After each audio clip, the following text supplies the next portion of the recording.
लोनीपुरा नाम का एक छोटा सा गांव था। दीपावली का त्योहार करीब आ रहा था, इसलिए पूरा गांव लाइट और चमकीली झालरों से सजा हुआ था। गांव के लोग दिवाली का त्योहार बहुत ही धूमधाम से मनाया करते थे। एक रोज गांव में रहने वाली गीता दिवाली पर घर सजाने का सामान लेने के लिए अपनी बेटी लीला को लेकर बाजार जाती है। बाजार में कई तरह के बम पटाखे देखकर लीला अपनी माँ गीता से उन्हें खरीदने की जिद करने लगती है। माँ देखो ना, दुकान में कितने सारे पटाखे हैं, मुझे भी थोड़े पटाखे दिला दो ना। एक तो बाजार में दिवाली का इतना महंगा सामान है, ऊपर से तुझे पटाखे चाहिए। दिवाली आई नहीं कि बस पटाखे का रट्टा लगाना शुरू कर दिया। अब एक शब्द पटाखे का मुंह से ना निकालना। ऐसा बोलकर गीता लीला को चुप करा देती है और उसे एक भी पटाखा नहीं दिलाती। घर आकर लीला रोने लगती है और माँ के पटाखे न दिलाने से वो उदास होकर घर से दूर एक बरगद के पेड़ के नीचे बैठकर जोर जोर से रोने लगती है। उसी बरगद के पेड़ पर एक बहुत ही डरावनी चुड़ैल बैठी होती है। वो लीला को रोता देख मुस्कुराती है और बोलती है, आखिर जिसकी मुझे तलाश थी वो तो खुद ही चलकर मेरे पास आ गया। ऐसा बोलकर चुड़ैल एक सुंदर लड़की का रूप लेकर लीला के सामने आती है और उससे बोलती है, अरे मेरी बच्ची, क्या बात है, तुम इतनी जोर जोर से गला फाड़े क्यों रो रही हो? सब बच्चों के पास पटाखे, बस एक मेरी माँ है जो मुझे एक भी पटाखा नहीं दिलाती है। बस इतनी सी बात है। अरे माँ ने पटाखा नहीं दिलाया तो क्या हुआ, मैं तुम्हें बम देती हूँ, वो भी एक बड़ा अनार बम।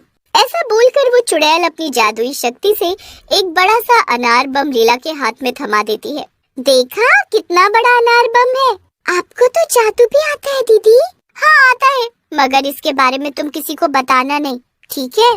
लीला बड़ा अनार बम लेकर खुशी खुशी घर आती है और अपनी माँ को अनार बम दिखाते हुए उनसे कहती है, माँ आपने तो मुझे बम नहीं दिलाया, पर देखो एक दीदी ने मुझे कितना बड़ा अनार बम दिया है, अब मैं इसे मजे से जलाऊंगी। लीला तुम्हें कितनी बार समझाया कि किसी अनजान से कभी भी कोई वस्तु नहीं लेनी चाहिए, मगर लीला अपनी माँ की कोई बात नहीं सुनती और उस बड़े अनार बम को जला देती है।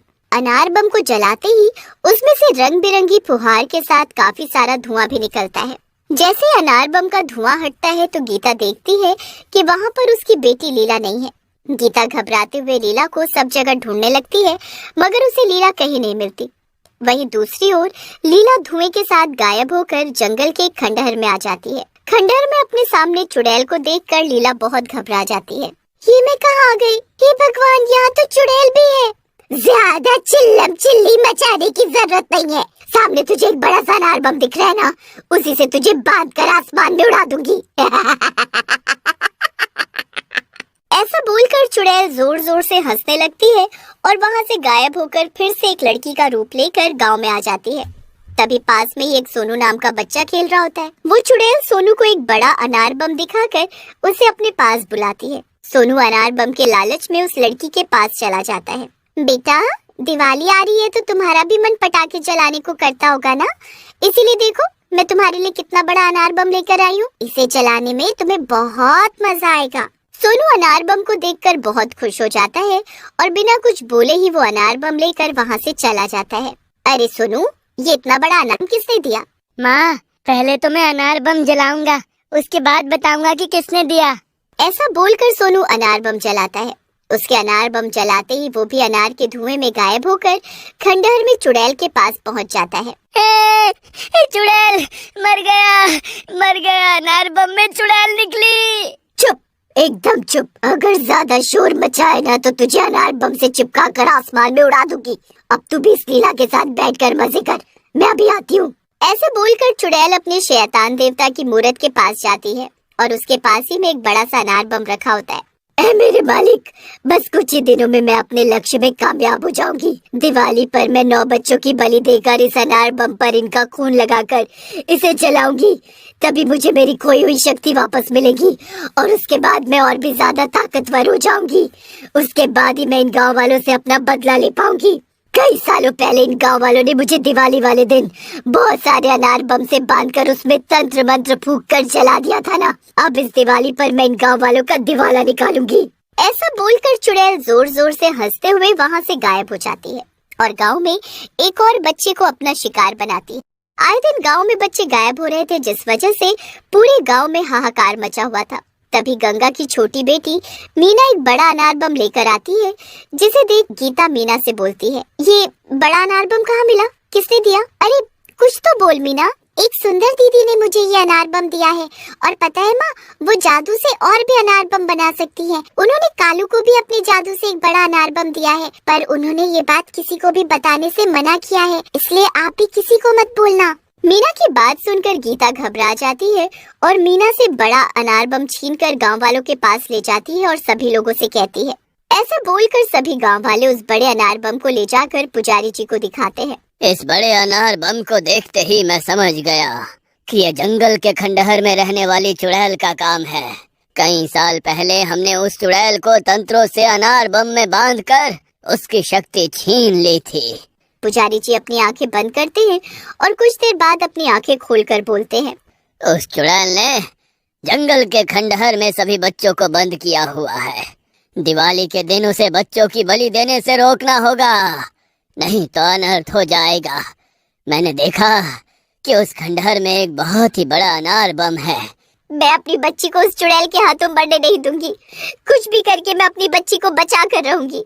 इस काम में बहुत खतरा है।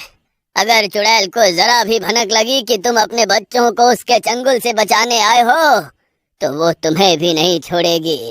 इसलिए कोई एक ही हिम्मत करके उस खंडहर में जाए और उस बड़े अनार बम को जलाए। अकेले चुड़ैल का सामना करने की किसी में हिम्मत नहीं थी, मगर इस काम को करने के लिए गीता आती है। गीता, तुम बहुत बहादुर हो, इसलिए हम सब तुम्हारे साथ चलेंगे और खंडहर के बाहर तुम्हारा इंतजार करेंगे। अगर तुम्हें कोई भी दिक्कत हुई तो हमें आवाज लगा देना। फिर गीता दिन के समय गांव वालों के साथ जंगल के भीतर जाती है और बड़ी बहादुरी के साथ अकेले ही खंडहर के अंदर जाकर देखती है कि सभी बच्चे डरे सहमे एक कमरे में बंद हैं और चुड़ैल अपने शैतान देवता और अपने बड़े अनार बम के सामने बैठकर मंत्रों का जाप कर रही है। उसी वक्त चुड़ैल की नजर गीता पर पड़ती है। चुड़ैल गुस्से से चिल्लाते हुए बोलती है, तेरी इतनी हिम्मत कि तू मेरे खंडहर में आकर मेरी पूजा भंग करे। ऐसा बोलकर चुड़ैल गीता का गला पकड़ लेती है। आज तो तेरा काम तमाम मेरी रानी। तुझे पता नहीं है कि तूने किससे पंगा लिया है। एक चुड़ैल जिसकी शक्तियाँ एक बेकार से अनार बम में है। ऐसे बोलकर गीता अपने आप को चुड़ैल से छुड़ा लेती है। तेरी शक्तियाँ तो कई साल पहले ही खत्म हो चुकी है, इसलिए तू मेरा कुछ नहीं बिगाड़ सकती। माँ, इस चुड़ैल को छोड़ना नहीं, इसने हम बच्चों को बहुत डराया है। आज इसकी चटनी बना देना। हाँ सोनू ताई, इस चुड़ैल को बिल्कुल मत छोड़ना। इसे इसी के बड़े अनार बम के साथ आसमान में उड़ा देना। चुड़ैल गुस्से से बोलती है, अरे ओ चिरकुट, तुम्हारी सबकी बड़ी आवाज निकल रही है। इस गीता से तो मैं बाद में निपटूंगी, पहले तुम्हें ही मैं अपने बड़े अनार बम के साथ चिपका कर उड़ा दूं।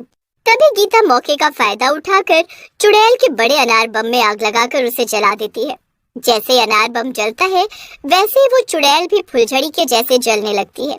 चुड़ैल जलते हुए बोलती है, गीता, तूने मेरे साथ धोखा किया है, मैं तुझे छोड़ूंगी नहीं। चुड़ैल दर्द भरी आवाज के साथ बोलती है, अरे मर गई, मर गई रे, मर गई। मेरा बदन मेरे अनार बम के साथ जला दिया रे। अनार बम के जलने से उसमें इतनी फुहार निकलती है कि पूरा जंगल रोशनी से जगमगा जाता है। अनार बम के खत्म होते ही चुड़ैल भी भस्म हो जाती है। गीता सभी बच्चों को खंडहर से बाहर निकाल कर लाती है। खंडहर के बाहर खड़े सभी गांव वाले गीता को सभी बच्चों के साथ देखकर बहुत खुश हो जाते हैं। सोनू अपनी माँ को देखकर उसके गले से लग जाता है। माँ, आज के बाद मैं कभी भी किसी अनजान से कोई चीज नहीं लूंगा। मेरा बच्चा, मेरी जान, तुझे जिंदा देखकर मैं बहुत खुश हूँ और तुझे किसी अजनबी से कुछ भी लेने की जरूरत नहीं है। तेरी माँ तुझे सब दिलाएगी। माँ, आप सच में बहुत बहादुर और ताकतवर हो। मेरी बच्ची, ये ताकत तो मुझे तुझसे ही मिली है। अब इस दिवाली में तुझे ढेर सारे पटाखे दिलाऊंगी। सभी लोग गीता की हिम्मत की दाद देते हुए गांव वापस आ जाते हैं। चुड़ैल से छुटकारा पाने और सभी बच्चों के घर वापस लौट आने की खुशी में पूरे गांव में दिवाली का त्योहार बहुत ही खुशी और हर्षोल्लास के साथ मनाया गया। आखिरकार बुराई पर अच्छाई की ही जीत हुई।